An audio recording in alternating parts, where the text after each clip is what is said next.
estét kívánok! Mai Sportmúzeum adásunkat annak a legendás hírű sportember emlékének szenteljük, aki 39 évvel ezelőtt, egy héttel Buda felszabadulása előtt halt mártírhalált. Az Országház utca 28 szám alatt található, egykor a belügyminisztériumnak otthont adó épület nem tartozik a magyar futballmúlt közismert helyszínei közé. Pedig az 1945. február 6-án történtek labdarúgásunk fontos és szomorú emlékhelyévé tették. Ahogyan a Knézi Jenő vezette Sportmúzeum című tévéműsor 1984-es adásából is kiderül, itt halt mártírhalált a II. Világháború során Tóth Potya István, a Ferencváros meghatározó játékosa, korszakos edzője, és vele együtt Kertész Géza, a futballistaként az Üllői úton is megforduló, utóbb trénerként Olaszországban nevet szerző sportember.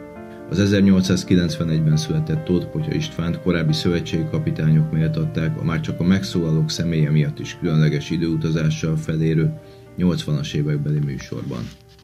Egy lábas volt, két lábas volt? Nem, a Potya nem volt, az két lábas volt a Potya, csak alacsony volt, kövér volt, mert igen, erős volt. Mint emberről és mint edzőről talán annyit tudnék elmondani, sok szeretettel gondolok vissza, elemezte az embernek a játékát, egyéniségét, elmondta hibáit, az erényeit, és így vetítette le az ellenfél játékosaira.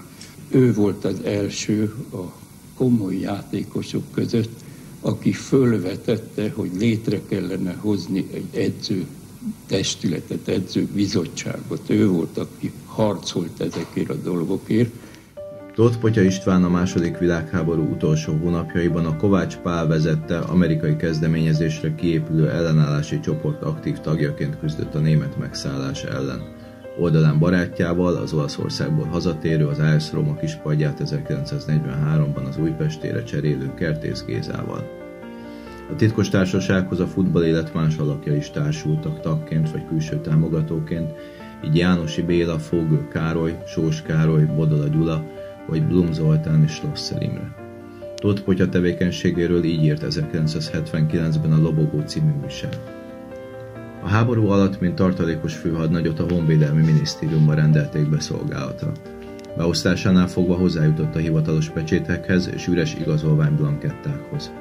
Számos embernek adott hamis papírokat, Telepes utcai lakásán sokan találtak menedéket hosszabb-rövidebb időre az üldöztetés elől. Régi barátja és sporttársa, Kertész Géza révén kapcsolatba került a polgári ellenállási mozgalommal. Tagja lett a Dallamfedő nevű csoportnak, melynek az volt a feladata, hogy megmentse a főváros hídjait a felrobbantástól. Tóth Potya István nem volt kommunista, de vállalta mindazt, amit hazaszeretete és embersége diktált.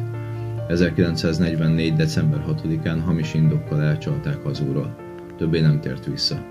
A két tragikus sorsú futballhíresség leszármazottja, Tóth István, Tóth Potya István unokája, és Péceli Lajos, Kertész Géza unokája vállalta, hogy felkeresi velünk a gyászos emlékű várbeli épületet, amelynek falán márványtábla őrzi a Gestapo által kivégzettek emlékét. Hát itt vagyunk a Budai várba, a volt háború előtt a belügyminisztérium épülete. Ebben az épületben voltak a nyilasok és a németek a megszállás utolsó időpontjában, amikor utána következett pár nap múlva a kitörés, és az itt lévő politikai foglyokat, akiket őriztek lent a börtönbe, a kitörés előtt a 30%-át kivégezték. Nagyapám egy ilyen ismert személyiség volt itthon, és hogy amikor mentek át a Lánchidon, olyanok kísérték, akik mondták, hogy menjen el, elengedték volna. De ő nem ment el, mondta, hogy ha a barátját is, meg a többiek közül is elengednek, de ezt meg nem verték bevállalni kockázatot. Hogy azon túlmenően, hogy a Géza sűrűn elment otthonról, mondhatom azt is, hogy így eltűnt, most idézőjelek között, igazából nem is sejtették, hogy Géza mivel foglalkozik. A szüleim mesélték, hogy Kovács Pál azt a súlyos hibát elkövette, hogy megismerkedett egy nővel, és annak eldicsekedett, hogy ő mi járatban van Budapestnek, és micsoda ő. A nő meg tovább dicsekedett a következő páciensénél, aki viszont följelentette őket, és ez jelentette a dolgok végét.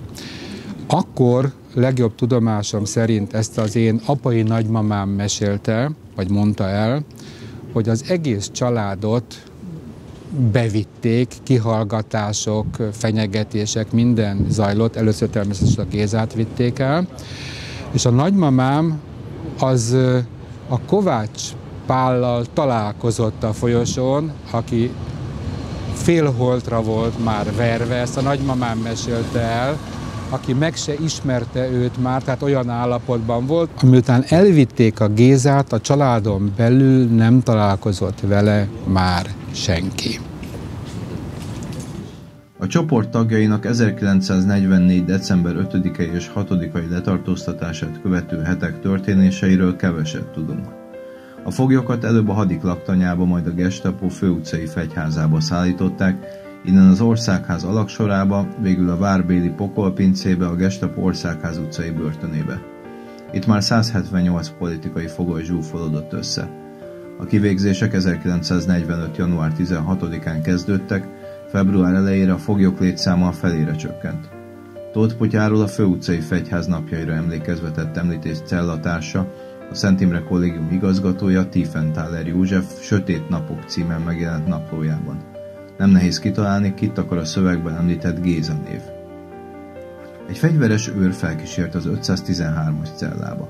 Leültem az üres ágy szélére. A másik ágy kupac alatt egy ember aludt. Elítélt gonosztevő vagy politikai fogoly? Fogalmam sem volt. Mikor végre megvírat, megmozdult a szomszédom. Izgatottan vártam. Ő már régebbi lakos volt itt, egyedül volt, és láthatóan nem örült, hogy társat kapott. Az ismerkedés nehezen indult, bizalmatlansága csak lassan oldódott fel. De aztán nagyon megszerettem őt. Közismert sportnév, barátai csak Potya bácsinak szólítják. Nálam fiatalabb, mégis idősebbet mutatott. Potya bácsi naponta félhangosan átszólt a szomszéd cellába. Géza, Géza, és aztán elkezdődött a beszélgetés. Kihallgatás és szabadulás körül forogtak a hírek. Nekem az ajtónál kellett figyelni, nem jönne felénk az őr. Vajon ki ez a Géza? Persze, hogy érdekelt. Még mindig kissé bizalmatlan társam eleinte nem vallott. Fiktív név mondotta, csak úgy bolondságból beszélgettünk, nem ismerem. Lassan mégis kiderült, hogy egyazon ügy miatt kerültek ide. Sportbarát, Rómából jött haza, voltaképpen tréner. Ügyük komoly dolog volt, és csodáltam optimizmusát a kiszabadulást illetően. Potya bácsiek nemes hazafias célért társultak, esetleg megakadályozni a budapesti hidak felrobbantását.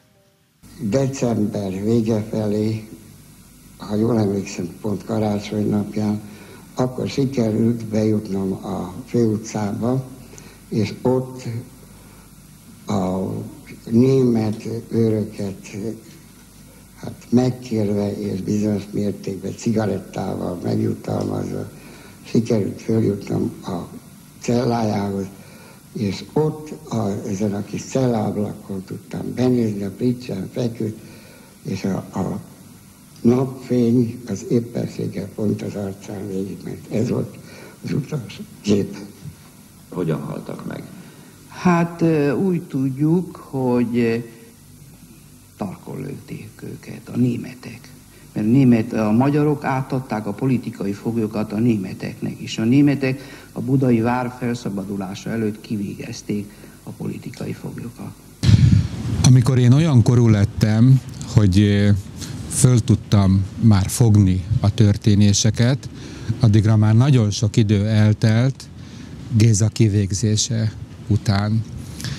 Természetesen 10-15 év távlatában már az emberek sokkal kevesebbet beszélnek ilyen eseményekről, különösen akkor, hogyha az, mondjuk az édesanyámat nagyon megviselte. És mamám néhányszor elmondta nekem, ami rettenetes hatással volt rá, hogy itt ugye az exhumálásnál ő vett részt, és ő azonosította édesapját. Édesanyámtól tudom, az órát az exhumálás kor találták meg ennél akkor felismerhetetlen, vagy csak ilyen másodlagos jelek alapján azonosítható embernél, aki a Géza volt. Nagymamám még itt voltak, és akiket találtak a ruházatuk alapján, mert az arcuk, tehát már bomlásnak úgy, hogy szinte felismerhetetlen voltak. A szemüveget találták meg a zsebébe az egyik holttestnek, és ez alapján tudták beazonosítani, hogy az az ő teste lehetett. Csak a csontjait és a maradványait úgy tudták elhelyezni, hogy igazából egy nagyon rossz benyomás maradt azokba, akik megtalálták, csak a tudatuk nyugodott meg, hogy méltó helyre, nyugalomba helyezhették a szeretteiket.